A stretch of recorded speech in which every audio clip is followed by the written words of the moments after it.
Have you ever thought that once you're successful enough, all the struggles would just disappear? But then, life taps you on the shoulder, just to remind you, not quite yet, there's still more to learn. So, what truly helps you stay grounded when life throws the unexpected? The answer lies in one thing: becoming a lifelong learner. Life is a journey of learning, and the truth is, none of us have it all figured out. And that's perfectly okay. Just when you think you've got everything under control, life has this uncanny way of humbling you, doesn't it? But here's the real secret. It's not about avoiding those humbling moments. It's about embracing them as stepping stones for growth. Every setback, every mistake, every unexpected detour, they're all part of the curriculum in the grand school of life. The more lessons you absorb, the better prepared you are for whatever lies ahead. Life doesn't ask you to be perfect. It simply asks you to keep moving forward. Think about it. The most successful people in the world aren't the ones who've never failed. They're the ones who never stop learning. Instead of asking, "Why is this happening to me?" they ask, "What can I learn from this?" That change in perspective is powerful.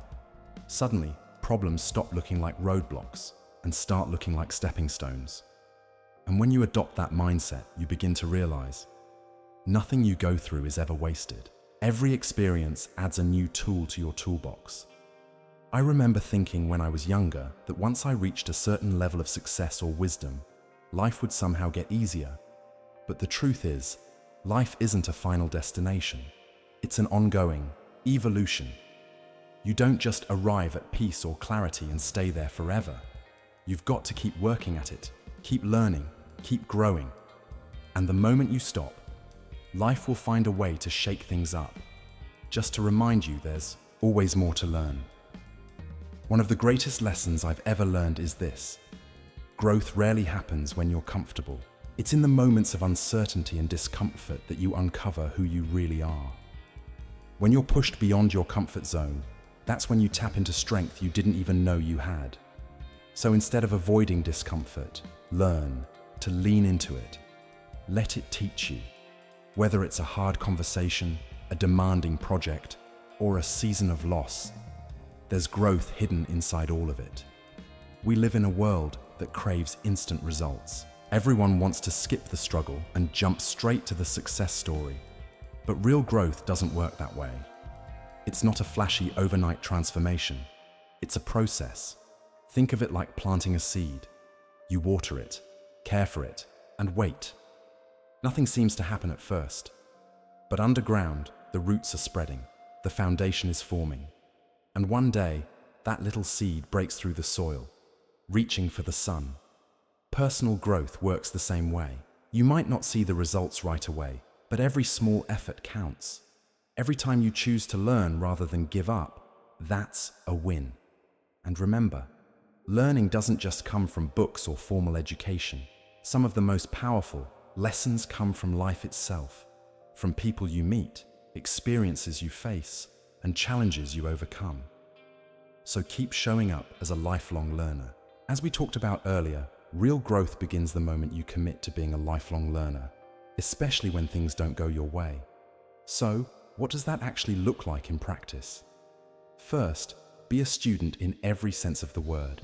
Ask questions, be curious, listen more than you speak, observe before you react, and most importantly, surround yourself with people who challenge your thinking, people who push you to become a better version of yourself.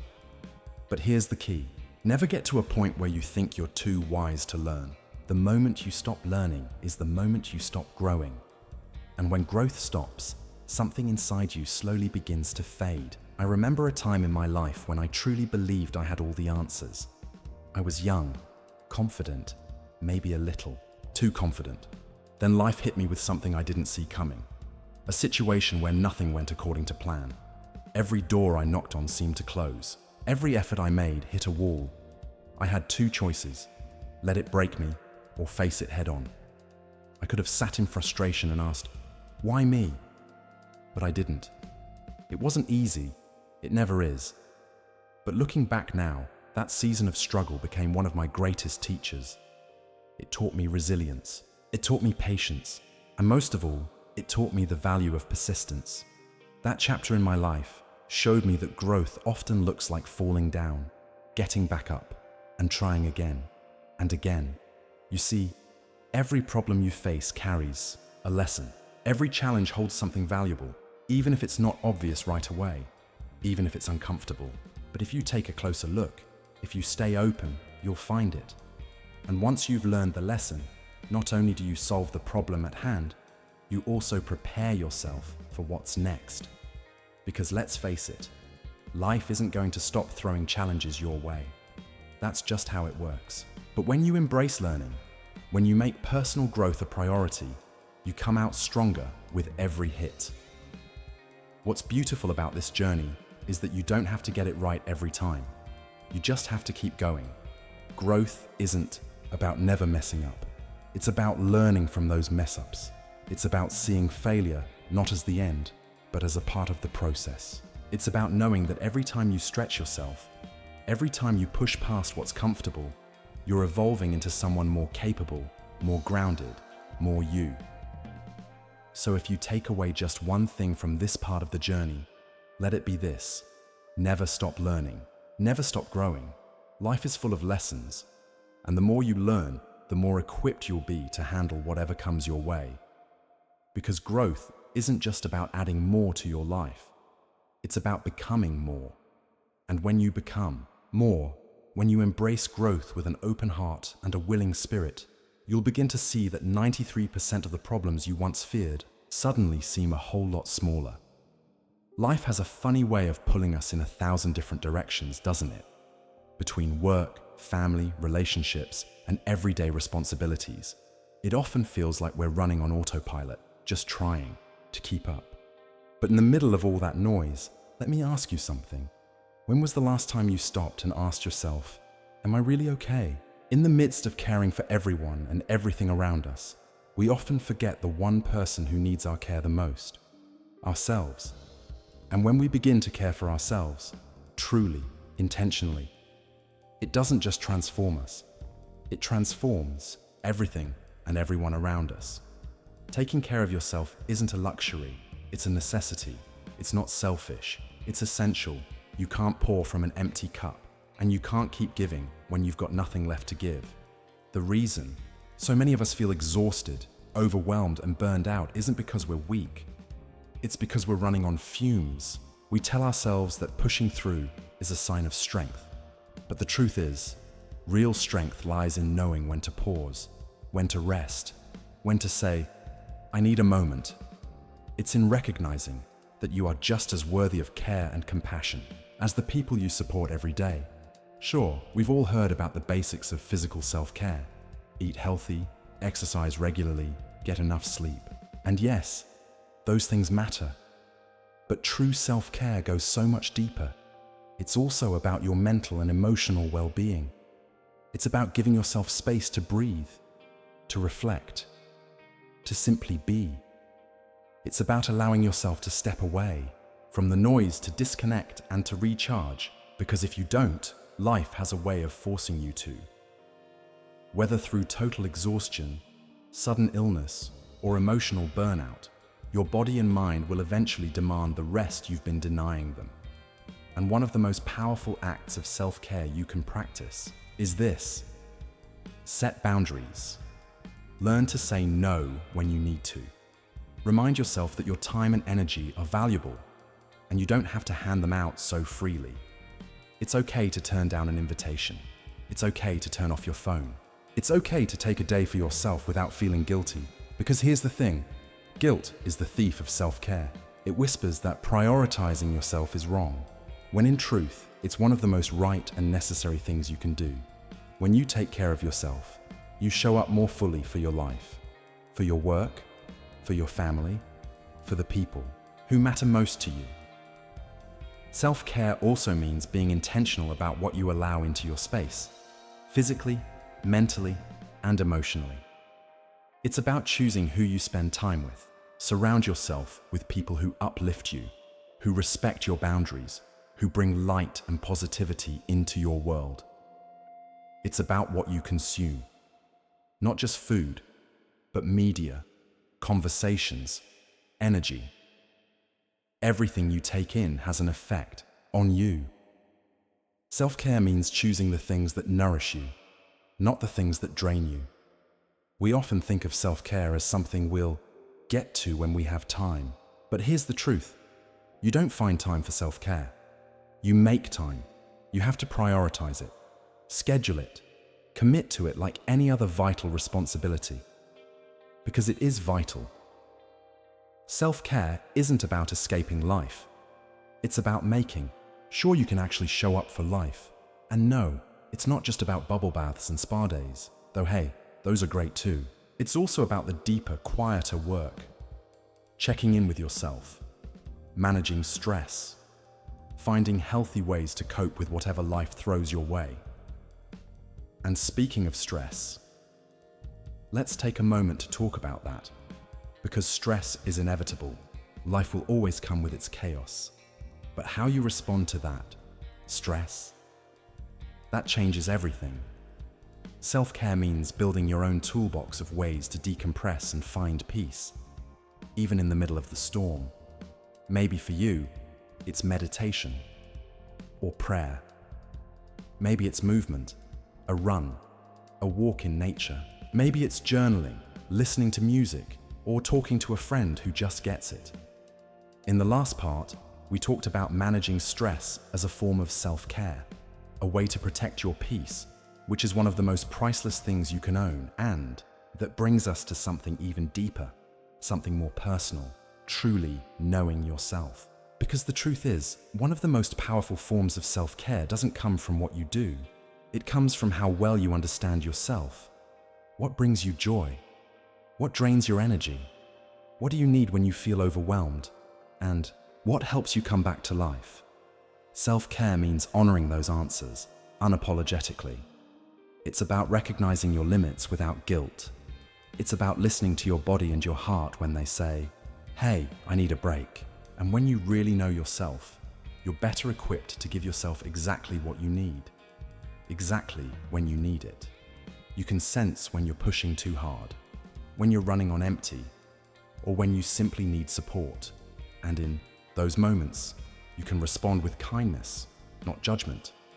Because here's the reality. When you prioritize your well-being, you don't just feel better, you become better. Better at showing up, better at leading, better at loving. You become a more patient partner, a more present parent, a more understanding friend, a more grounded leader. Why? Because when your cup is full, you naturally pour more into the lives of those around you. So let's reframe it.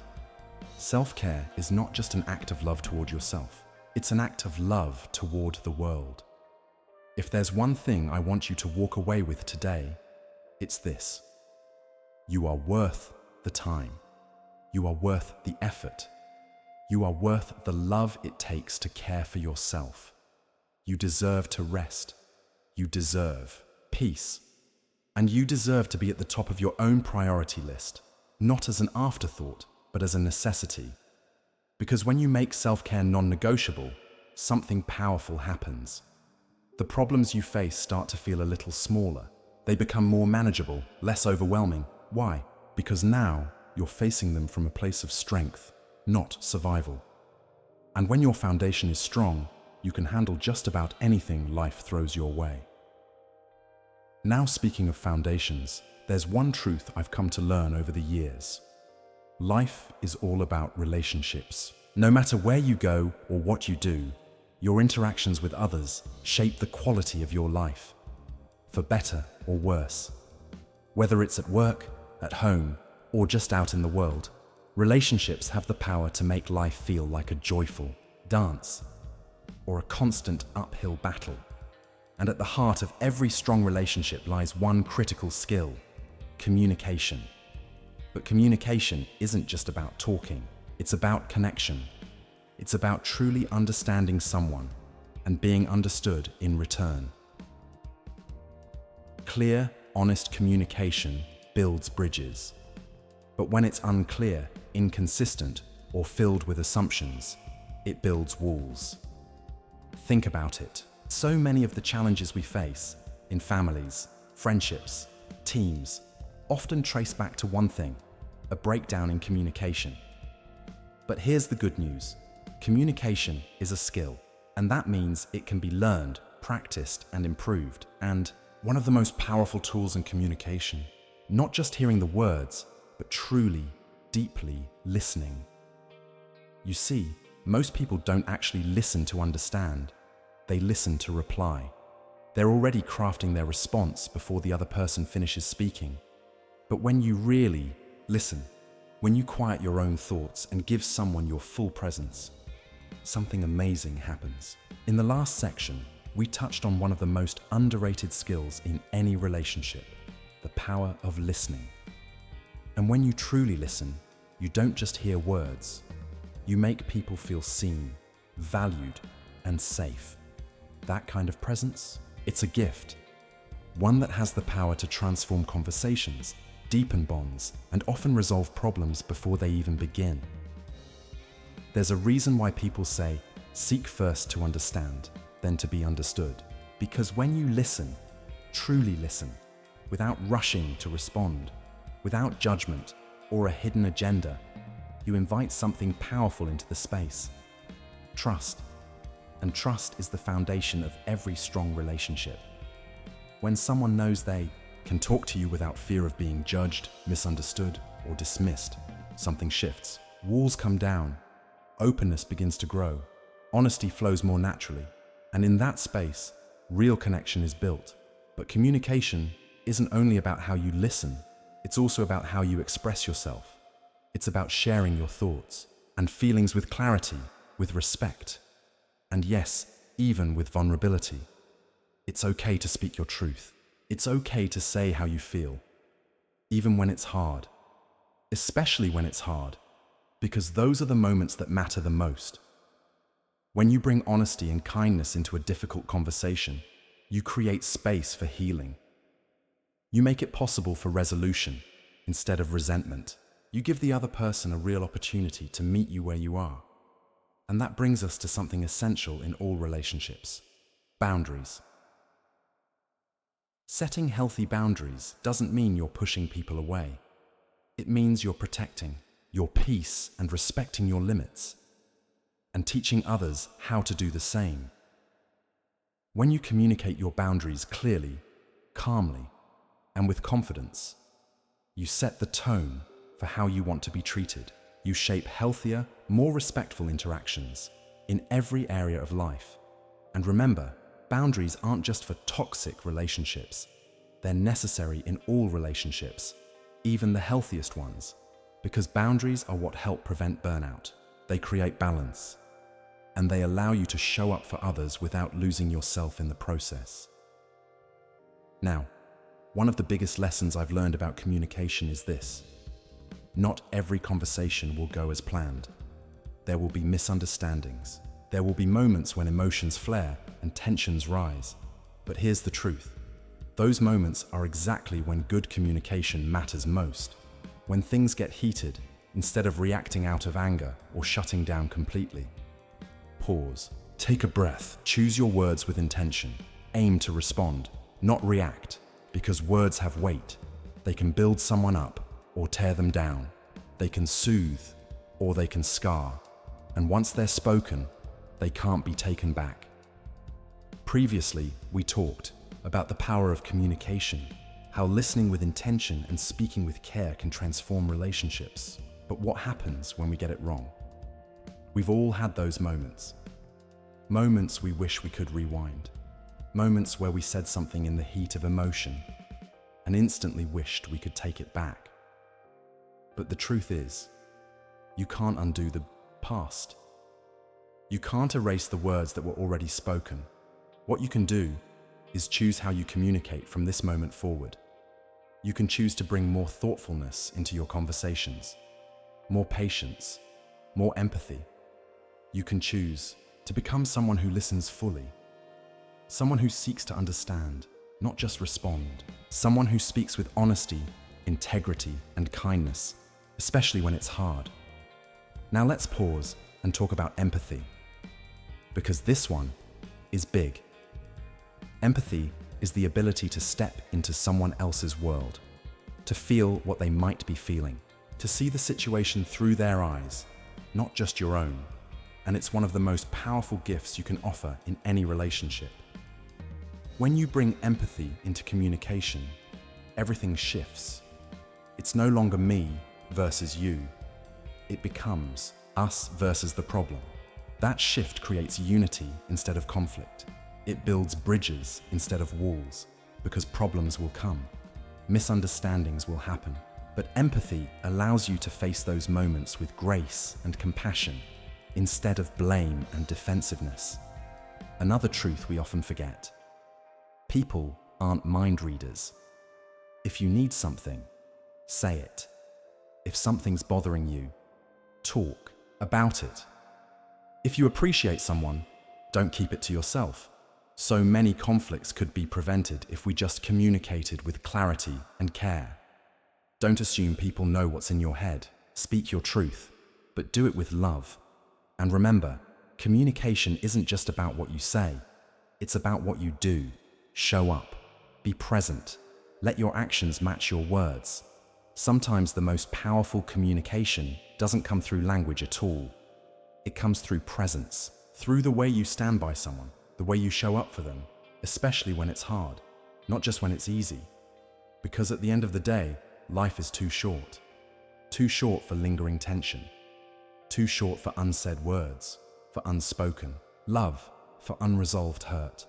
Too short to let pride get in the way of peace. When you lead with an open heart, when you speak with love and listen with understanding, you build relationships that are resilient, relationships that can weather the storms, connections that bring real joy and meaning to your life. So, if you're wondering where to begin solving the biggest challenges in your life, start with your relationships. Start with how you communicate, how deeply you listen, how honestly you express your needs, your care, your truth. Because when you master communication, you master connection. And when your connections are strong, life doesn't just become easier, it becomes richer, more grounded, and infinitely more fulfilling. Now, speaking of life's challenges, let's talk about one topic that touches us all, often deeply, sometimes uncomfortably. Because money, like communication, has the power to bring either freedom or stress. It can be a tool for building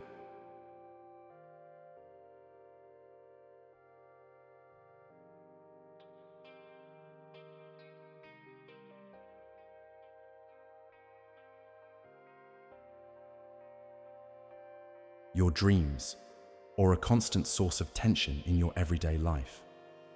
As we just touched on, communication is the foundation for strong relationships. But if there's one thing that can silently strain even the best relationships, it's money. Financial. Stress can make everything feel heavier. It can cloud your mind, steal your sleep, and create tension in your home. Feeling stuck financially can feel like being caught in a fog with no way out. But here's the good news. Your current situation is not your final destination. With the right mindset and a little bit of discipline, you can begin to shift your financial reality. And in doing so, invite more peace, stability, and freedom into your life. And it all starts with this simple truth. Money, in itself, is neither good nor bad. It's just a tool. It's how we think about it, manage it, and use it that makes the real difference. One of the most empowering mindset shifts you can make is moving from scarcity to stewardship. A scarcity mindset is all about lack. It focuses on what you don't have, leading to fear, stress, and often impulsive decisions. But a stewardship mindset is grounded in responsibility.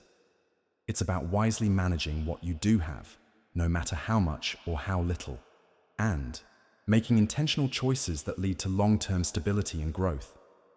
One of the most practical and powerful financial principles: live within your means.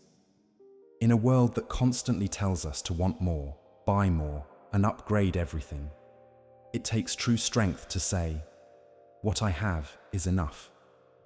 And no, this isn't about deprivation. It's about clarity and purpose. It's about recognizing the difference between needs and wants. Do you really need that new gadget? Or is it just a temporary desire? Can you find joy in what you already have, instead of constantly chasing the next thing? Because here's the truth: contentment is freedom. Not just financial freedom, but emotional and mental freedom too. Let's talk about budgeting. Now, the word budget might sound restrictive, but in reality, it's the opposite. A budget gives you clarity. It's a plan for your money, a way to tell your money where to go rather than wondering where it all went. When you create a budget, you take back control. You get to see the full picture. You get to align your spending with your values and goals instead of reacting to every impulse. And if budgeting feels overwhelming, start small. Seriously, just begin by tracking your spending for 1 month. Look at where your money is actually going. You might be surprised at the small leaks draining your financial ship. Little things that don't seem like much in the moment, but add up over time, and once you see them, you can plug those holes, because awareness is the first step to change. Now, let's not forget about saving, one of the most important financial habits you can build. Saving doesn't always offer instant gratification. It's not flashy. It doesn't shout for attention. But its impact, undeniable. Saving is not just about...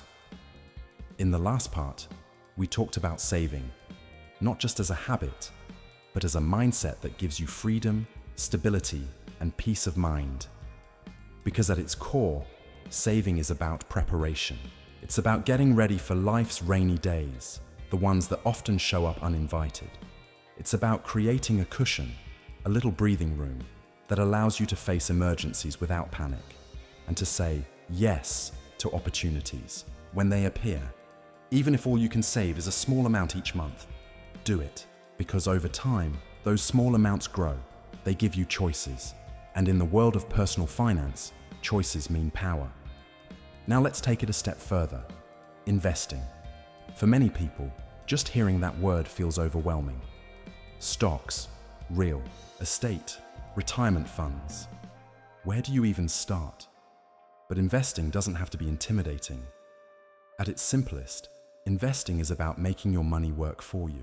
It's about planting seeds today that will grow over time, slowly, steadily, and intentionally. That could be through financial avenues like stocks, mutual funds, or real estate.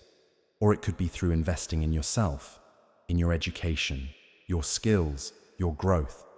Because the more you grow, the more your income potential and confidence grows with you. The goal? Think long-term. To build something not just for now, but for the future. To create a legacy that lives beyond you. Something you can pass on to the next generation.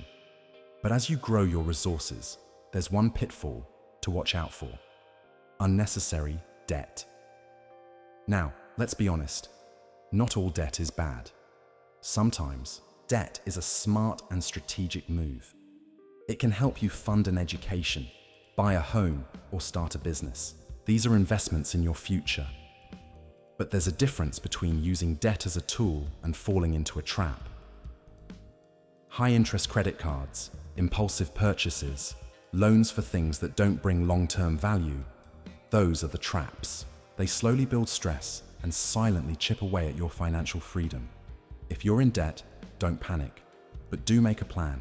Start small, tackle it bit by bit, and most importantly, celebrate every single step forward, because every dollar you pay off, that's a step toward freedom. Now remember, financial wisdom is not just about numbers or spreadsheets. It's about your mindset. It's about building a healthy, balanced relationship with money. One where you respect it, but don't let it control you. And part of that healthy mindset includes generosity. Because when you manage your money well, you're not just able to meet your own needs. You gain the ability to help others, to give back, to support a cause you care about. That kind of giving, it's one of the most fulfilling parts of financial freedom. And if you're in a tough place financially right now, Let me say this: it's never too late to make a change. The first step might be the hardest, but it's also the most powerful. Whether that's creating your first budget, opening a savings account, or reaching out to someone for advice, just take the step. You don't have to fix everything overnight. Small, consistent actions lead to big results over time. At the end of the day, financial freedom isn't about having endless wealth. It's about having enough to meet your needs, to support your goals, and to enjoy what you already have. It's about reducing stress and reclaiming your peace. Because when you're no longer weighed down by financial worry, you make decisions from a place of purpose, guided not by fear or pressure, but by your values and your vision for the future. And that brings us to one of the most important truths of all. In the last section, we talked about financial freedom and how it begins in the mind with clarity, discipline, and vision. But let's take that a step further, because beyond money, beyond external circumstances, your mind is the ultimate game changer. It has the ability to shape your reality, influence your decisions, and determine the entire course of your life. The way you think impacts how you feel. How you feel affects how you act. And how you act, that determines what you create, and ultimately, what you become. While we often focus on what's happening around us, the economy, the pressure, the people, the real battleground is happening inside us. Mastering your mindset isn't just a good idea, it's essential. If you want to live a life of peace, purpose, and true fulfillment, it starts here, in your thoughts. Our minds are constantly buzzing with thoughts. Some are empowering, but many are not. Doubt, fear, negativity, they sneak in quietly. Those whispering voices that tell you you're not good enough, or that it's too late, or that you'll never figure it out. But here's the truth. Just because a thought enters, your mind doesn't mean it belongs there. You are not a prisoner of your thoughts. You're the gatekeeper.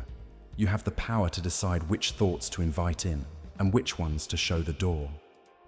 And one of the most powerful ways to reclaim that power: gratitude.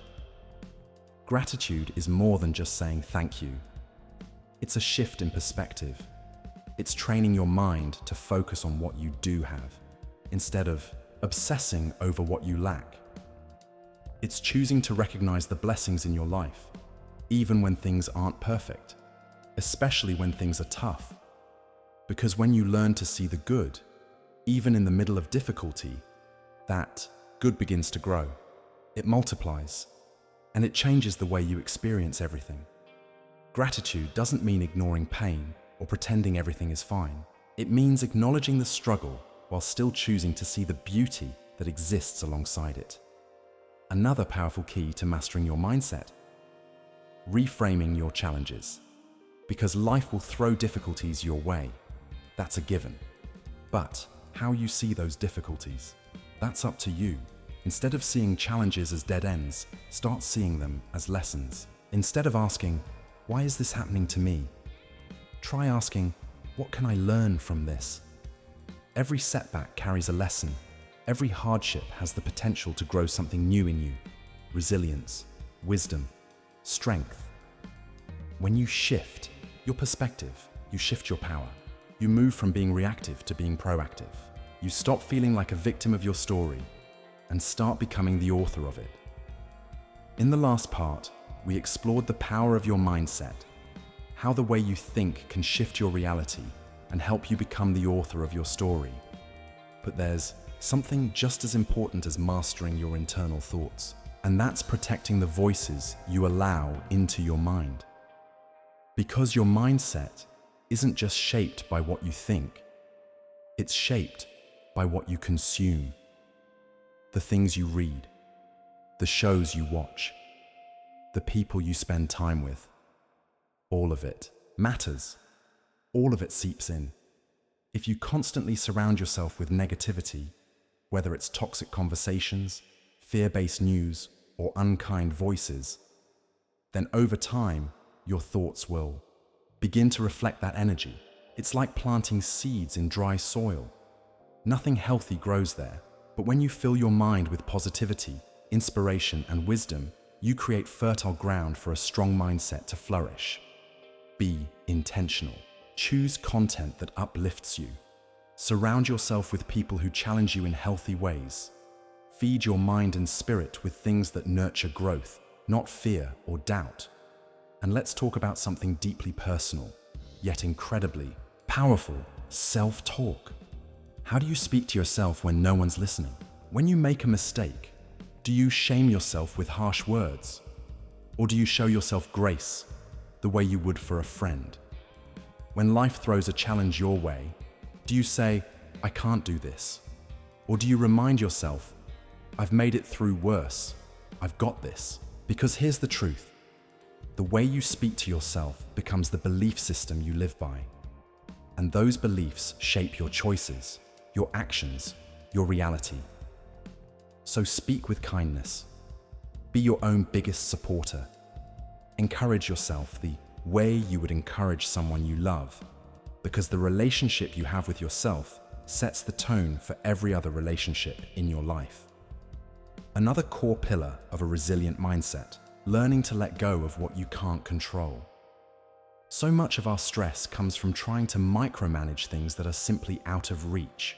We try to control outcomes, people, even the future. But the truth is, the only things truly within your control are your thoughts, your responses, and your attitude.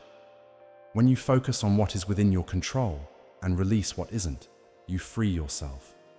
You stop carrying burdens that were never yours to carry in the first place. And in that release, you find peace. Mastering your mindset also means setting boundaries, not just with others, but with yourself. It's knowing when to push forward and when to rest. It's about balancing discipline with self-compassion. A strong mindset doesn't mean you never feel low or face struggles. It means you allow yourself to feel, without letting those feelings define who you are. You process, and then you move forward. You manage your emotions instead of letting them manage you. And here's a tool many high performers swear by, and for good reason: visualization. Visualize the life you want to live. See it, feel it, believe in it. This isn't about wishful thinking, it's about setting mental direction. When you clearly picture your goals, when you imagine yourself already achieving them, your mind starts working in the background to make them real. You begin to notice new opportunities. You stay motivated through setbacks. You shift from hoping to doing. And here's where the magic happens. When you pair visualization with action, because mindset alone isn't enough, dreaming isn't enough. But when you start taking even small steps, one task, one decision, one brave move at a time, you begin to build something incredible. You prove to yourself that you're capable. You grow more confident. And with every action, your mindset becomes stronger, more focused, and more resilient. Now, let's be honest. Mastering your mindset doesn't mean life will be perfect. It doesn't mean you won't stumble or struggle. But it does mean that when challenges come, and they will, you'll be ready.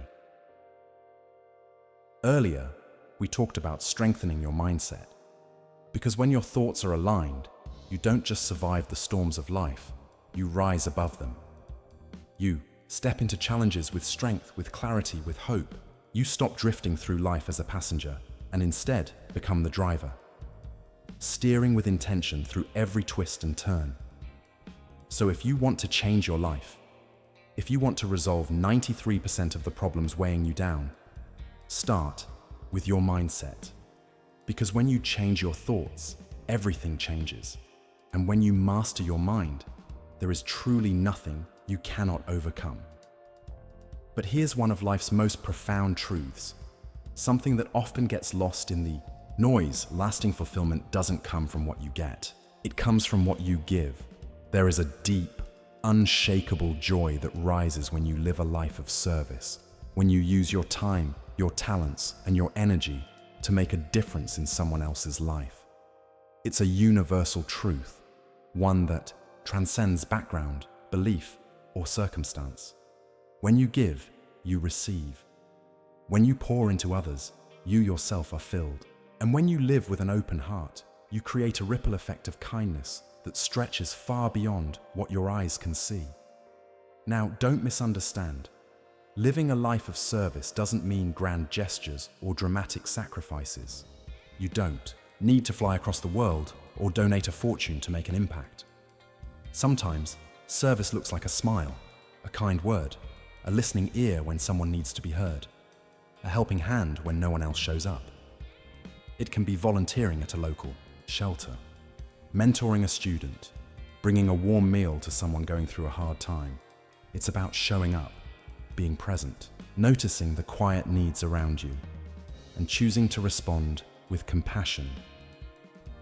Because often, the smallest acts of kindness leave the deepest marks. And here's something powerful. Service doesn't just help others, it transforms you. When you serve, your perspective begins to shift. Instead of being consumed by what's missing in your life, you start seeing what's already there. Instead of dwelling on problems, you begin to focus on possibilities. Gratitude rises, selfishness fades, entitlement melts away, replaced by humility and love. You start to realize that even in your own moments of struggle, you still have the power to be a light in someone else's darkness, and there's something so freeing about that. When you focus on others, your own burdens often feel a little lighter. Your mind clears, your heart opens. Because in the act of giving, you also receive something intangible, something grounding, a deeper sense of purpose. And when life feels heavy, when you're feeling lost or uncertain, sometimes the best way to find direction is to help someone else. Because in that act, you're not just lifting them, you're also lifting yourself. One of the remarkable things about service is how it changes your perspective. When you sit with someone facing true hardship, when you witness real pain, your own problems don't disappear, but they shift. You begin to see them through a different lens. You move from frustration to appreciation, from pity to purpose, from why me to how can I help. And here's the beautiful part. Kindness has a way of coming back. It doesn't always return from the same place you gave. It might not show up immediately, but it finds its way, like a boomerang that circles back at just the right moment, through new opportunities, through deeper connections, through a quiet, lasting joy in your heart, knowing that you mattered.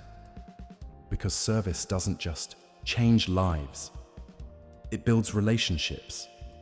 When you serve others, you create meaningful bonds, connections that aren't rooted in status or gain, but in love, humility, and shared humanity. Whether it's with your family, your team, or your community, serving together brings people together. It creates unity.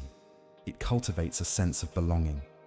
And in a world that often feels divided, service is a powerful way to reconnect, not just with others, but with yourself.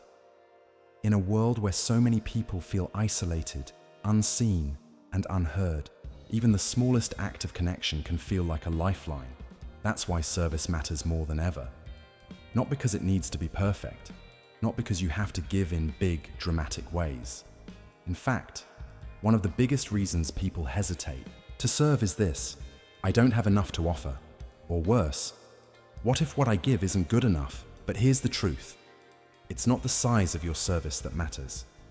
It's the size of your heart. It's not about how much you give. It's about showing up, giving what you can, and doing it with genuine love and intention. Because love is the true currency of service, and love is always enough. You might be wondering, how can living a life of service help me fix my problems? Well, here's how. Serving others shifts your mindset. It moves you from scarcity to abundance, from focusing on what's missing to discovering what you have to give. And in that shift, in that change of perspective, you often find answers to your own challenges. Why? Because when you bless others, you open your life to be blessed in return. Service creates space for good things to grow: peace, purpose, clarity, joy. It's like tending to a garden. As you nourish others, you're also nurturing your own soul. When life feels overwhelming, when stress builds and noise surrounds you, service grounds you. It brings you back to what's real. It reminds you that your worth isn't measured by what you own, what you achieve, or how fast you move. It's measured by how you love, how you give, and how you show up for others. That's the clarity we so often forget. And service gently brings it back. And here's something truly incredible to remember: you'll never fully know the impact of your kindness. A kind word, a thoughtful message, a few moments of your time. It may seem small to you, almost forgettable, but to someone else, it might mean everything. You might not see the fruit immediately, but the seeds you plant through service, they grow in someone else's life and in your own. So, if you're still searching for that one shift that could fix 93% of your problems, start here. Serve others. Give what you can, wherever you are, whenever you can. Because when you lift others, you rise too. And in giving, you receive far more than you could ever imagine.